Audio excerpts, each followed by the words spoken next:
Hare Krishna, Hare Krishna, Krishna Krishna, Hare Hare, Hare Rama, Hare Rama, Rama Rama, Hare Hare. This is one of these shows that I almost can't believe that we haven't already done, that we would have been on the air for 10 years and not have done a Ram Dass show, ideally while he was still alive and maybe could have been on it. If you don't know the name Ram Dass, and particularly if you're like my age and you don't know the name Ram Dass, you need a more diverse group of friends, because by now somebody should have brought up Ram Dass to you. Ram Dass, who died quite recently at the age of 88, started out life with the name Richard Alpert. He was a Harvard professor, pioneered the psychedelic and mindfulness movements of the 60s with his colleague and friend Timothy Leary, then found his lifelong guru in India and became himself, I think it's fair to say, a guru to many thousands and thousands and thousands of people, who in turn, like seeds planted, bloomed and influenced thousands of other people. And some of those people were very famous people, ranging from Marianne Williamson to Lena Dunham. So we're going to talk about all that today. We're doing the show to pay tribute to his life. And one of the people who was part of his following and who came to know him is Chris Grasso, who's been on our show many times before. Chris Grasso is writer, public speaker, and author with Simon & Schuster, also the host of the Indie Spiritualist podcast on the Ram Dass Be Here Now network. Chris, welcome back to our studios. Thank you so much for having me, Colin. It's always a pleasure. So I just want to begin by telling you my story. So over the weekend, I went to get a prescription filled, and we have a new health insurance numbers here. Yes. And so I'm like AZL 9145609 or something. And so I go to get the prescription filled, and the number doesn't work. And I'm looking at the card, and I'm writing to our HR director, and I'm saying, wow, I've got this new card. And she goes, well, is it AZL 912546009? I said, yeah, it is. Well, it's not working. The medical's not loaded. And I'm stressing about all this. And in the midst of all this, I started listening to your interviews with Ram Dass, and I just started laughing. I mean, like, what a good Ram Dass joke that was, right, that I'd gotten myself really wound up. There's a way in which this seems like one of his jokes. Truly, there is, of course, an importance to your medication in the situation. But one of the things I'm grateful for is, he's taught me so much. Simple things like that, where I find myself in traffic or at a long line in a grocery store and I have to be somewhere and I'm looking at my watch and it's like, I'm getting tense. And then I'm like, is this really in my control? No. And Ram Dass's help, his seminal book, Be Here Now. I just come back to the breath, maybe work with a mantra that he has taught me. It's not that it makes everything perfect, but it makes it better. Life a bit less stressful, and I think we can all use some of that in our day-to-day lives. Right. I mean, if you can even absorb and implement and internalize like 33% of what he's saying, yes, you're going to be in an amazingly better state. Absolutely. Than you were when you were at zero of what he was saying. So let's take an example of that. I'll just have you react to it. Yeah. This is a clip where he is talking about the idea of masks. This is from a fairly recent documentary, and this is the interviewer you'll hear is Jamie Cato. When you take off your mask, it's easier for everybody else to take off that. But our cultures are so mask-driven. Imagine what an office would be like with no masks. That's the irony about masks. The irony is that we wear a mask because the people around will only love us if we wear this mask. But the crazy thing about that is we don't really want to hang out with people that only want the masks one. No. So we're exhausting ourselves wearing a mask for people we don't want to hang out with. That's exactly right. That's exactly right.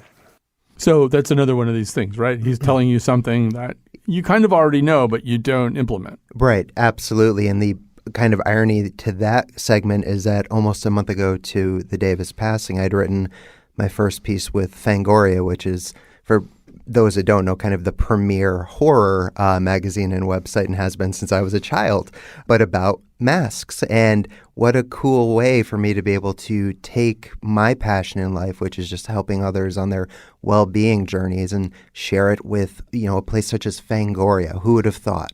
But that's something that Ram Dass taught me, or taught everyone, essentially, that took up his teachings, is that the spiritual path is highly individualized, and that it's not true that one path is right for everyone. And that's what resonated with me right away, was that, wow, so I can be me. I don't have to put these masks on, which I did. I bought into the whole spiritual materialism tip when I started, and I did, I basically spiritualized my own ego, got the malas, learned the language, wore the Om shirts, and not that there's anything wrong with that. But after a couple of years, I realized, what am I really doing here? And the deeper I went into the practice, the more I realized, no, you can be Chris, the physical form Chris, true to yourself, while still, becoming a better person, while still healing yourself and helping others along their way. So I've only known you for, I don't know, maybe about a year or something like that. So like the other day, you and I were in West Hartford Center, or I was there with my son, and you struck him as a very impressive person for me to know, because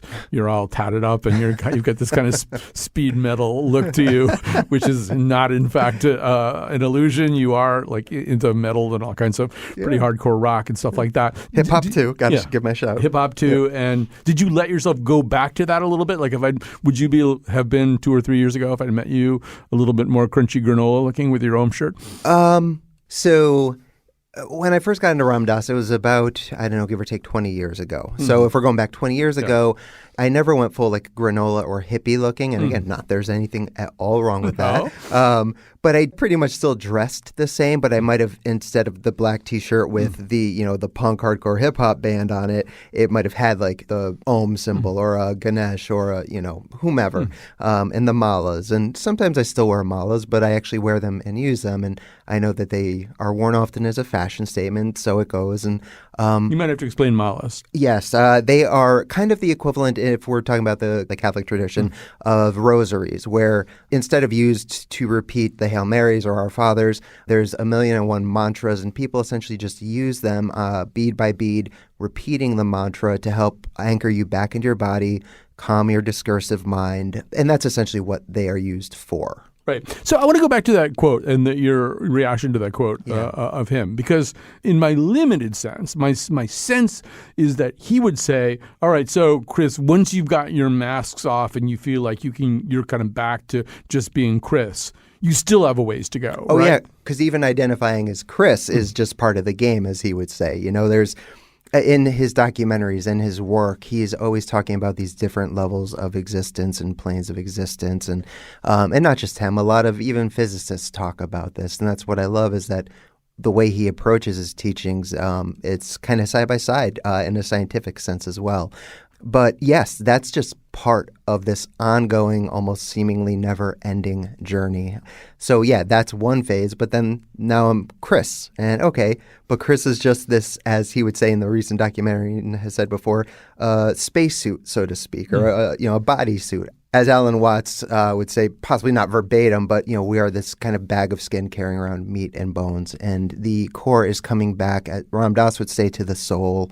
Other people might call that consciousness. Thich Nhat Hanh and many Buddhist teachers often use the analogy of an ocean and a wave. The body is like that wave that is still connected to the ocean and will return to the ocean. It's just temporarily taken form as the wave. There's a great moment in that documentary, which I think is called Becoming Nobody, where the interviewer is asking about his own physicality. And he says, I have thoughts, but then my body takes over and it's tied up in knots and I feel all these things very penetratingly in my body.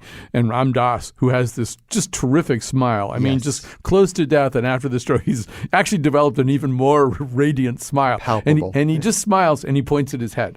And so then the guy says, well, no, I mean, I understand that these things start with my thoughts, but now I'm dealing with them in my body, and they're very present and they're very real in my body. Right. And he says this a little bit more, and Ram Dass just smiles the same smile again and points and kind of taps on his forehead. Right. Like all of this stuff that's going on in your body, it still is all originating at the level of thought. Right. And he is absolutely correct. I think one of the tricks, though, when it comes to spirituality is that people, and myself included when I first got involved, it's called spiritual bypassing, where spirituality can even be used as a means of aversion. We sit to meditate.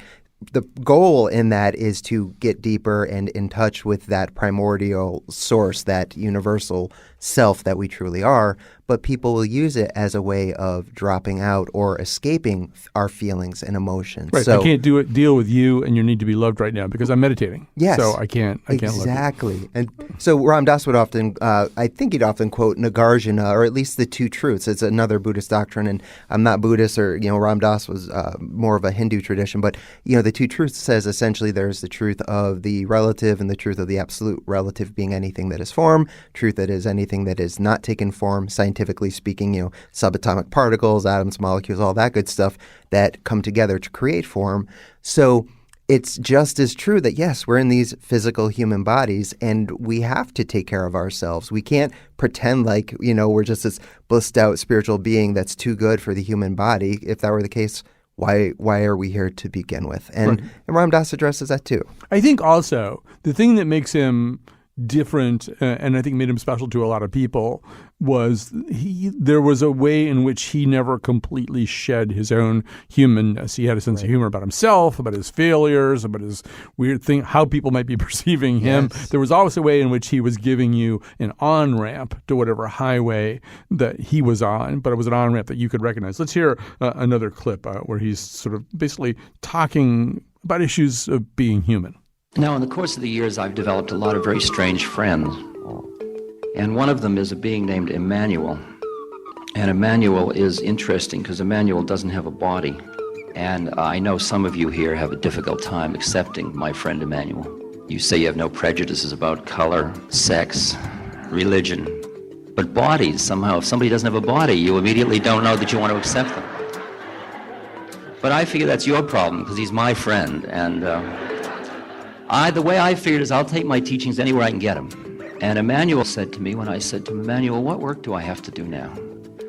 He said, you took a human birth, you're so busy being holy. Why don't you try being human? Funny, I'd never thought of that. Isn't that far out? Because somehow being human was less than perfect. But original sin was going to have a last stronghold right here. So that's that point all over again, really. Yeah. I had no idea you were going to play that clip, but that couldn't have emphasized the point any better. And also, it shows another part of what I love about Ram Dass is his humor. Mm-hmm. He can, just like I try to do, use himself. And I think he even says this in that Becoming Nobody documentary, that he uses himself as his own test subject, and that's where his teachings come from. For the most part, he, of course, shares the wisdom of saints and yogis and sages that came before him, but he highly influenced my own approach to writing and teaching in that similar sense. I just kind of use myself as that test subject, and yeah. So there's a way in which he's operating at our level and operating at a level of humor that we can recognize and humanity that we can recognize.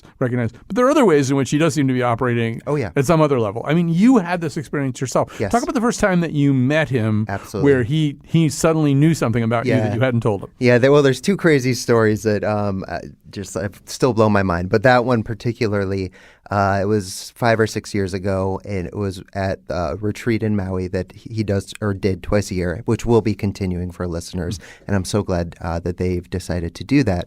But it was after one of the teaching segments, and Mirabai Bush, who is also going to be on this episode, called me over and to the stage and said, Chris, I want you to come meet Ram Dass. We'd spoken many times via Skype and whatnot, but never met in person. Now, like you, Colin, I have interviewed 1,000,001 people. I don't get starstruck. I don't get nervous. But this is a teacher that had just cracked my heart wide open and is essentially one of the biggest reasons that I'm still alive today. So I felt as I'm walking over a bit nervous, a bit shaky. I mean, I don't think it was very noticeable. I wasn't, but he must have on that level sensed it, because the first thing he did was, I said, hello, Ram Dass. And before I could say anything else, he motioned for me to kind of come in closer because he was in a wheelchair. And I did, and he touched my goatee, and kind of stroked it, and he said, it's so small. And that's in reference to anyone who knows Ram Dass. He used to have this huge beard, that was part of his shtick. And I mean, huge. And it was his way of kind of bringing me down. He was making fun of me in a heartfelt way. And I was just like, wow, Ram Dass just busted my chops. Like first thing we ever did in person. And from there on, like it brought me right back down. And, we only had a few moments before we had to do a live Skype with somebody else. But it was really meaningful. And yeah, I mean, how did he know? Because I know I wasn't physically showing that. But so I was listening to you interview him today, and so this is post-stroke. Yeah. And at one point, I think you're asking him a question about like young people who are atheists and what to say to them. And Yeah. I think that's the one where he says, "Well, it's only words," and which is his response to a lot of things, right? That our capacity to name things, our desire to name things, kind of gets in our way of understanding things. But there's kind of an interesting and rather poignant irony there, because words are no longer coming easily to him. He's struggling to answer your questions. Sometimes he just can't find a very simple word or a verb construction to set it up with. Right. There are occasional long, very pregnant and eloquent silences. I mean, there was a way in which, and he himself said, I think, that the stroke had taken away his ability to play the cello and make love and do all kinds of other things, and left him with spiritual introspection. Now that 11 years of stroke, that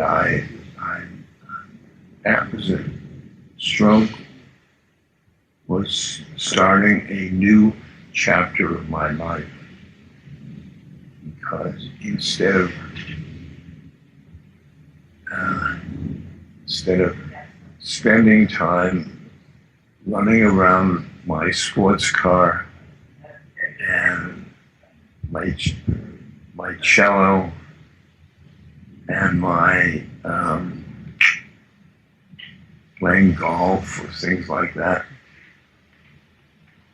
I turned inward. I turned inward because of the stroke.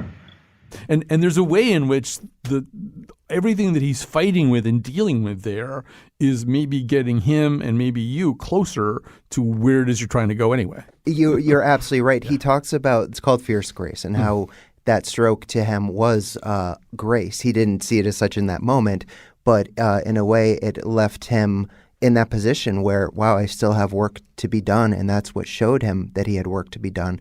And he says something very poignant where, again, might not be verbatim, but I don't wish the stroke upon you, but I wish the grace that it brings to you. And so I look at hardships in my own life and my own near-death experiences and struggles with addiction and, literally the hell that I have walked and that light. And he also says suffering is the sandpaper of our incarnation. It does its job of shaping us. And that is something I read many, many years ago and have held on to very tightly during exceptionally difficult times.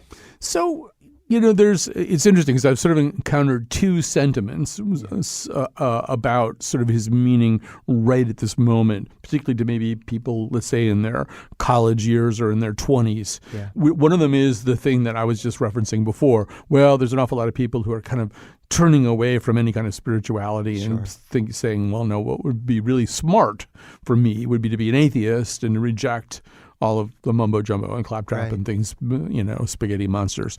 But there's also another sense, and I've seen it referenced particularly with Ram Dass, that this is a time when some other members of the same cohort are hungry for spirituality, and particularly maybe the kind of spirituality embodied and expressed by him. I don't know. What's your take on all that? No, I absolutely agree with you. I'm constantly surprised, and yet somewhat not surprised, at the amount of young people that are attracted to his work, whereas they're not attracted to other spiritual teachers. And I think that's because since day one, Ram Dass has been straight up. He will joke about that in the documentary. You talked about phony holy, and he went through his own phase. He'd be meditating for 6 years, or not 6 years, 6 hours a day, and in some foreign country and looking holy, but he's sitting there like imagining, these orgasmic experiences with other people and whatnot. But there's no judgment. There's no, this is the way, that is the way. He keeps it very real, very raw, very honest. And that's what immediately attracted me to him, because I was very spirituality and religion. I actually didn't even know there was a difference. And it was thanks to Ram Dass where I learned, and some other people too, but Ram Dass was very early in this phase, that it is okay, to be you and to learn from these teachings and to still do what you're going to do and be who you're going to be. And, yes, incorporate practices if you want to go deeper and learn from those who have come before you. But ultimately, he says even his guru Maharaji is just, another being. Like he would say, I'm the fish hook. I'm the hook for Maharaji. And Maharaji is just one of, if everything is interconnected, like the great mystic wisdom traditions point to, then it's all just manifestations of oneness. Well, Chris Grosso, I'm getting all these messages from producer Betsy Kaplan, who's so imprisoned in how long this show is, how much time we have. And she doesn't see that it's a trap she's made for herself. Betsy, come on. Yeah, but anyway, in order to have time for Mirabai Bush, who you mentioned, and Sharon Salzberg, yes, who are also coming up here, we have to say goodbye to Chris Grosso, a writer, a public speaker, author with Simon & Schuster, also the host of the Indie Spiritualist podcast on Ram Dass Be Here Now Network, and not incidentally, a regular guest on our own show, The Nose, where we're happy to have him. And also, my stock went way up when my son met him, and Chris pretended to know who I was. All right, thanks for being here. Thank you, Colin. It's a pleasure.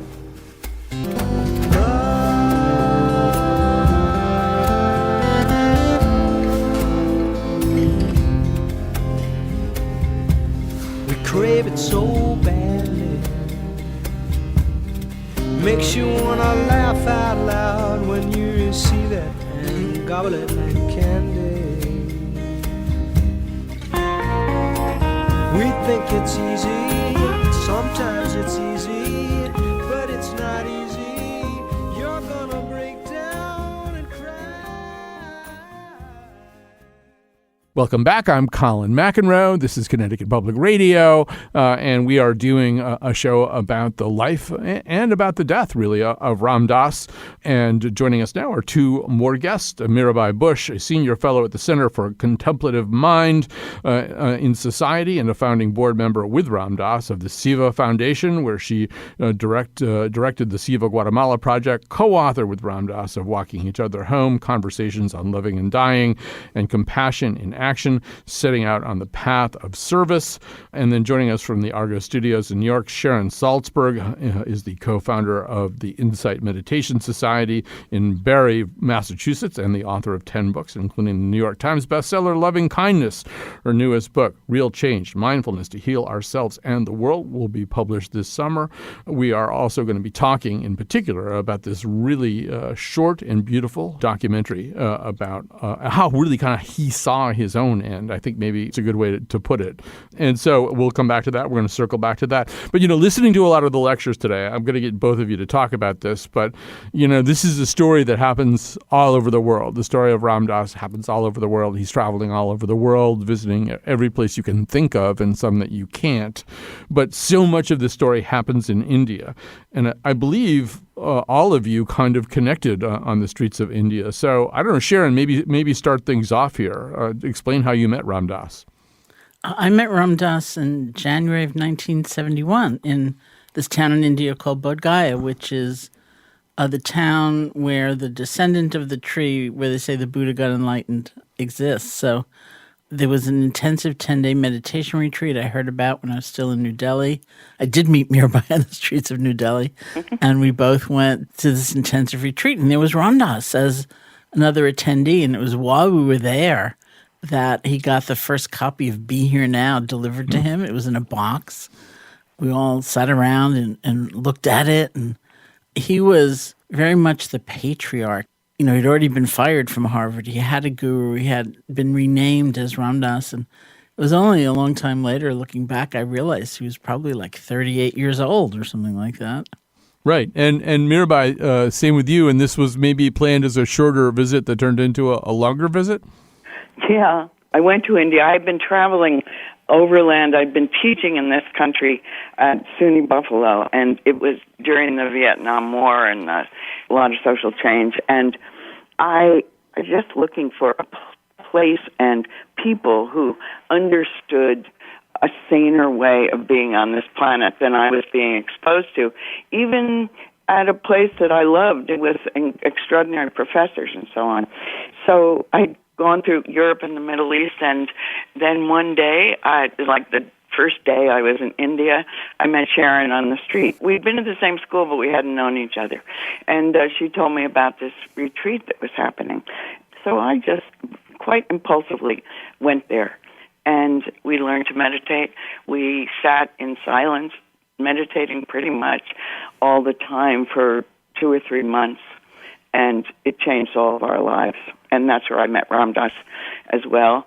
Most people who were there had just gotten out of college or were even younger. But I had gone to graduate school, then gotten married and divorced. And so I was older than some of the others and closer to Ram Dass in age. And we became friends in a funny way. Right. And so this happens, Sharon, at a time. It's interesting because in the preceding segment, one thing that Chris and I were sort of talking about is right now really different maybe from the 60s and 70s, or is it very similar in the sense of people very dissatisfied with the way things are and looking for something else? And probably Ram Dass would say it's both, you know. But this is a time when people are questing, right? There's an unhappiness. America's mired in the Vietnam War. People know that's wrong, but they can't seem to change it. There's also a sense that traditional institutions of learning and spirituality aren't cutting it somehow, aren't really delivering the kind of messages people need. Maybe you can say a little bit more about this. There's a reason you're all in India, right, Sharon? Oh, yeah, and I'm fascinated by that reflection. Like, I just went back to Buffalo after these many years and gave a talk there, and somebody gave me a tour of the campus, the old campus, which was the campus I attended.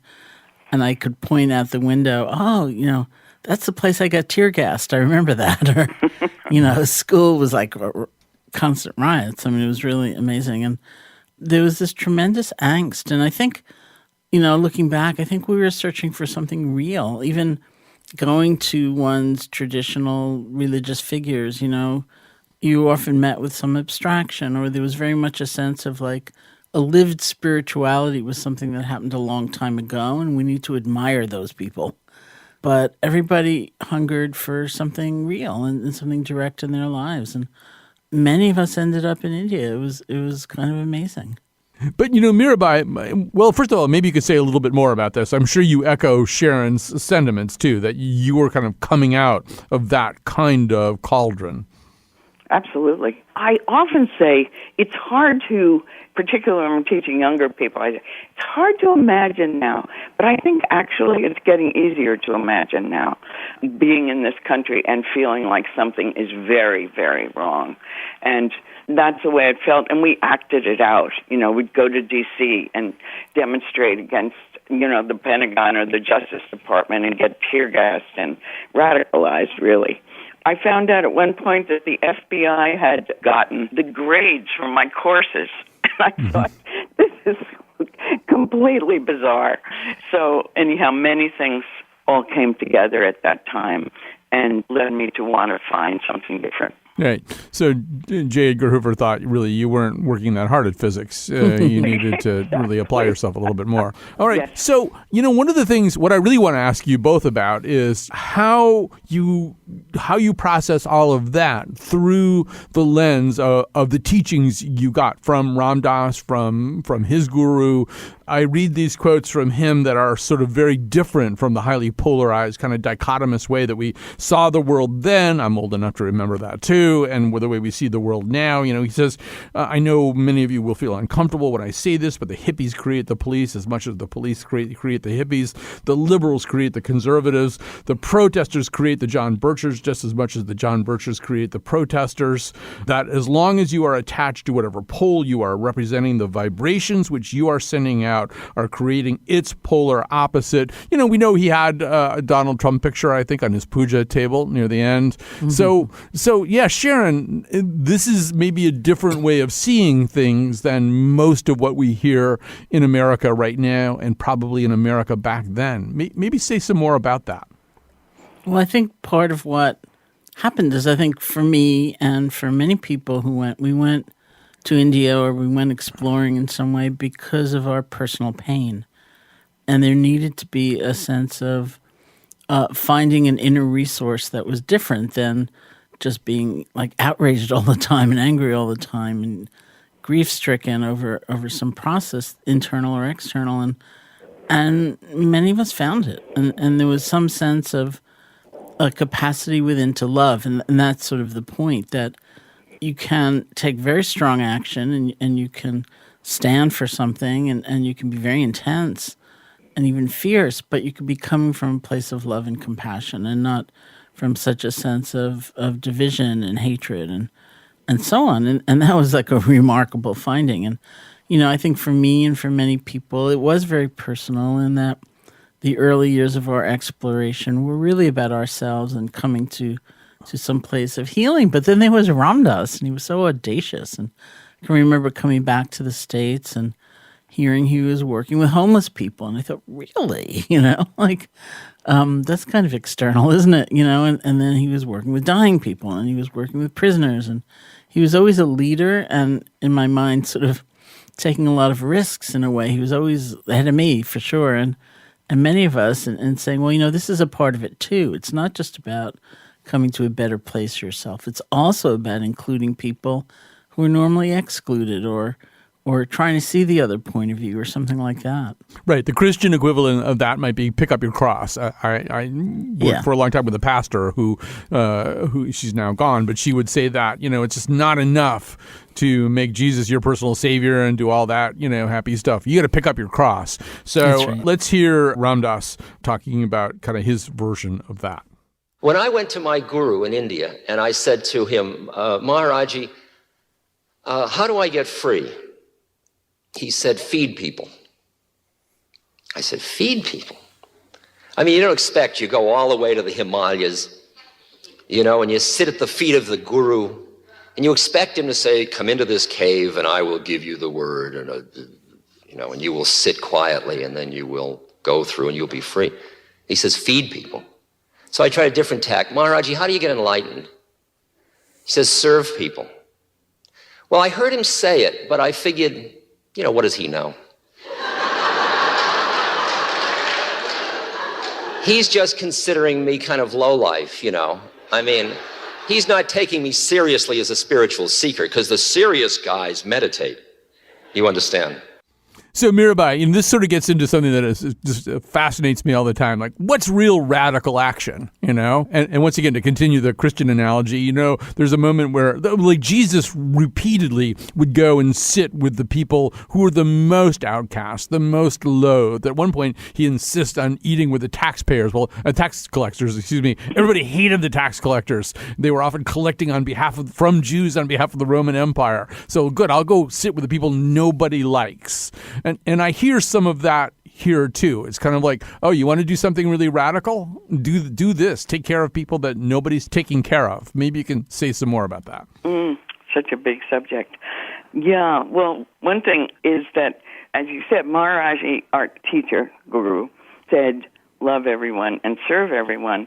Part of it is that putting yourself into those situations is a place where you learn so much. You learn so much about your own attachments and, your own limitations. With Seva, I worked in Guatemala for 10 years, from 86 to 96, and it was so painful. People were in the worst condition that you can imagine, and they had nothing. And what I found was I needed to do practices in order to keep my heart open, to keep myself calm and centered and clear so I could figure out what's the next thing we could do that would be helpful. I needed to do various practices in order to, when I got back to wherever I was staying at night, just let go of all the sadness and suffering that I was holding. It helped me put everything in perspective. So as a spiritual practice, as Maharaji was telling us, love everyone and feed everyone or serve everyone, it was so powerful for me. Thinking now about, what to do about changing things in this country, if our minds and hearts are like so full of anger at people we don't like in the situation, there's no room for anything else, no room for creative thought or loving kindness. So we're going to take a little break right now. I just have to say this one thing because it's kind of funny. And this will set up the conversation on the other side of the break. So today I was watching this beautiful documentary, Going Home, about the last days of Ram Dass. After I watched the whole thing, I just sort of spontaneously tweeted out, the big existential question is death a bug or a feature? And it's clear, obviously, that Ram Dass thinks it's a feature. But anyway, this Buddhist friend of mine, Garrett, just tweeted back at me, don't you mean, is life a bug or a feature? So that'll get us into our final segment here. Mirabai and Sharon are coming right back. Let's take a break and we'll rejoin.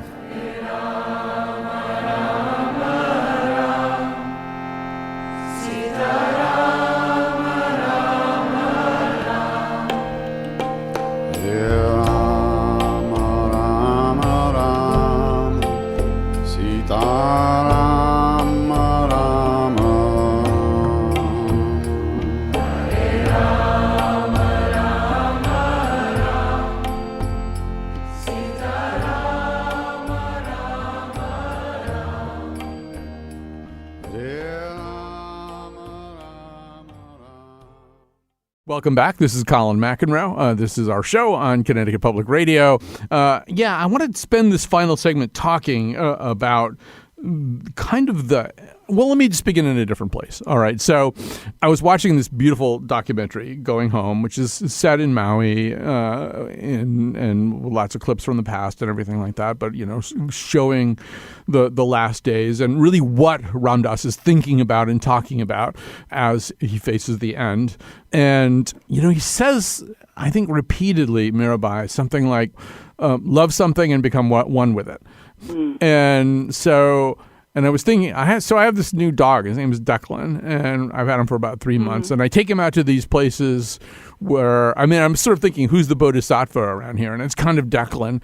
I take him out to these open spaces where he can just run around, and they're little, it's meadows, and the meadows have these ditches, and they fill up with rainwater, and he just plunges into the rainwater, and he drinks it, and he comes out and looks around. And boy, talk about love something and become one with it. He just looks like he's just indistinguishable to him. It's all just this moment of pure happiness for him. And I think, well, dogs, they're really good at this, but this is really hard for the rest of us to do, right? Mirabai, I'm watching the movie and I'm thinking, I want to be that, but it's so hard to do. He did say it to me, but I'm going to defer to Sharon because she's kind of an expert on this subject. All right, Sharon, you're the expert. Gee, I was going to defer to Mirabai. Well, I think, we also live in a culture where death is, it's not a common reflection. If anything, we're accumulating a lot of totems against having to acknowledge that we're going to die. And along the way, everything is changing constantly. And so, that's been a gift of meditation practice for me, is helping me tune into all these different aspects of change, like the beautiful possibility of openings and new beginnings and creation and renewal, and also the reality that everything's fleeting, that we can't grasp. We can't seem to hold on to anything. And if we try, then we really suffer. And so it's opened the door to a whole other way of living, which presumably is a whole other way of dying, because many of us, we don't have that skill. It's not something we've been brought up with. And yet we can become more aware. We can practice letting go. We can practice the fullness of being that comes from being able to let go. And it's a very different kind of life.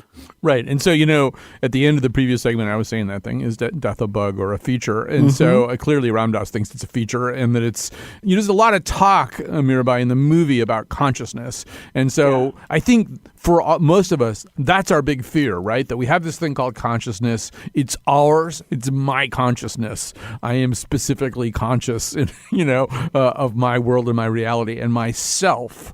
And so when I think about consciousness and the preservation of consciousness, I'm really thinking in a very individualized way. And as I watched that movie, I thought, oh, he's talking about something else, right? he's talking about a consciousness where I just go back and rejoin a consciousness that exists in a much more collective way. Yeah. it's the same question, really, I think, as about becoming one with what you love. And I'll say that we often think, oh, I'm not a very conscious person, I'm just conscious of my own thoughts. Or I'm not a very loving person, I'm okay, but not really. But part of what we learned and what Ram Dass taught was that there are practices that allow you to become more loving and more conscious. And in the loving practices, as you let go of thoughts that keep you from being fully in the moment, and you allow that moment to fill with love, you create this space of unconditional love, of big love. And so whatever puppy is there is part of that love that you're experiencing, because you begin to experience this love for everything everywhere. And, they're almost interchangeable, love and consciousness, in the sense that as you allow yourself to let go of busy thoughts and emotions for this moment and sit in just simple awareness, you experience the way you are part of everything. And this might start sounding, a little, I'm not sure what, but it's true. And so as you experience that, you realize that it's all interconnected. And that changes the way in which, in your ordinary moments in life, that you relate to other people and puppies and everything. Right. And, I don't know if either one of you have had this experience, but I've spent at other times in my career a lot of time talking to people who have near-death experiences. And one of the problems that they often have, and it really was a pattern, not every single person has this, but if they have that that encounter with pure love, with some radiant presence that is unconditional love, when they come back, they are so radically changed that they almost can't function, because they do love everybody. And in fact, they love their families, their spouses, but they also love the people that they've never met before who are broken down by the side of the road. And you've got to stop the car and help these people because it's a hot day and you were about to take your wife and kids to the beach, and they think that's where they're going. Yeah. But you have to do this other thing now because you have understood your own existence in a completely different way. And I don't know, yeah, somebody's one of the two of you, or maybe both of you, are assenting to this. So whoever has something to say, just jump right in. Go ahead, Sharon. Well, I mean, the thought that experience leads to not being able to function was a little startling. So Right. I'm grappling with that, because maybe it's that we don't have many models either, Right. Which is why I would imagine Ram Dass or Mirabai, who both studied with Neem Karoli Baba and Maharaji, would say he functioned pretty well, Yeah. From that place. But we can hardly believe it. We can hardly imagine it. And certainly people do often say, I think more than often, so commonly say that if they've had that kind of near-death experience, that there was a quality of wholeness or bliss and radiance and on the other side, so to speak, and that they never forget it. Right. And I didn't mean to say that they couldn't function. In fact, it's the rest of us who can't function. The rest of us who are kind of attached to certain kinds of outcomes. And I'm sure from the point of view of the poor people whose car broke down by the side of the road, that this newly, loving person is about to stop and help, they think that person's functioning just fine. Yeah, that's true. Great. So I don't know, Mirabai, we're kind of running towards the end of this show, which seems like it's flown by very quickly. But I don't know. I when I was about to watch that documentary, I was thinking, I don't want to watch anybody die, including Ram Dass. I mean, I know it's going to be like way better than most because of who he is and stuff, but I don't want to watch it. And then obviously, what I'm about to say. I was really brought to a very different place about this. I mean, the film itself is very beautiful to look at, so that helps. But also that notion, the way that he explains it all, I made me considerably less fearful. And I guess I'm wondering, you both had sort of close-up looks at somebody who's going through all this. He had the stroke. He saw the stroke and the dependency that came out of the stroke as a tremendous lesson of needing other people and having to ask for things. I don't know. I want to hear from both of you. Let's start with you, Mirabai. What did you learn from watching all that? That it's possible. You know, the possibilities in this human life were so expanded by being with him. It wasn't that I wanted to grow up and be an Indian man in a blanket with students, you know. Right. But there's the possibilities of the spaciousness of human life was so amazing. And Ramdas really lived into that, particularly after the stroke. At first he really resisted, of course. He lost so many capacities. But then he kind of surrendered into it being a gift to him, that it was something to learn from.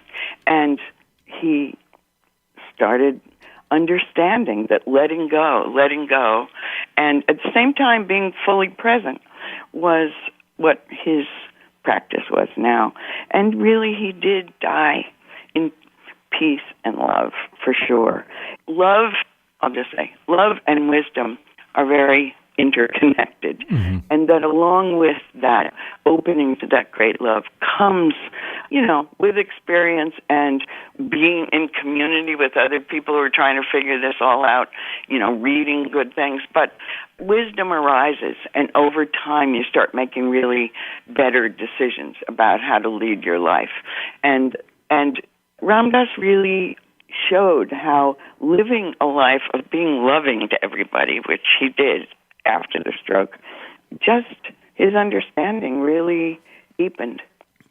So we're going to have to. We're almost here at the end, and I feel bad about that. But I also am very grateful to our two guests, Mirabai and Sharon.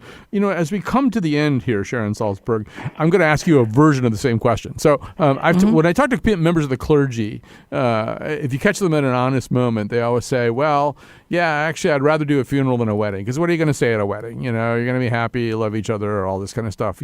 But a funeral is a real teaching opportunity. You can really say some important stuff if you're doing the homily or whatever at a funeral. And I felt watching Ramdas, who's been teaching his entire life and teaching in every possible way, in every possible format, I did feel as though we were being taught one final thing. I'd be interested to know what you think that thing is, though.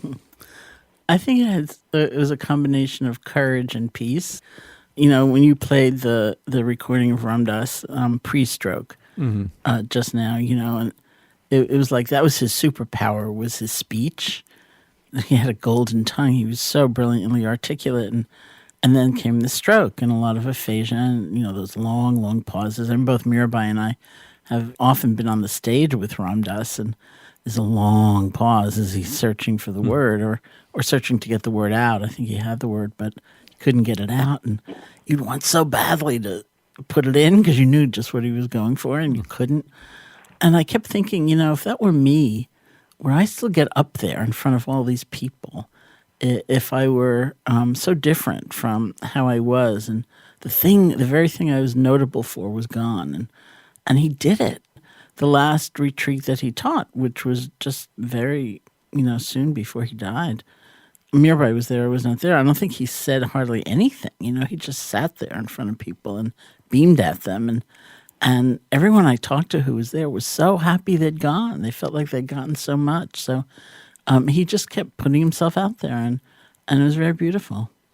All right, we're going to have to stop there, but thanks, first of all, to Mirabai Bush and to Sharon Salzberg. And you have some homework, too. Not you guys, but you should watch Going Home on Netflix.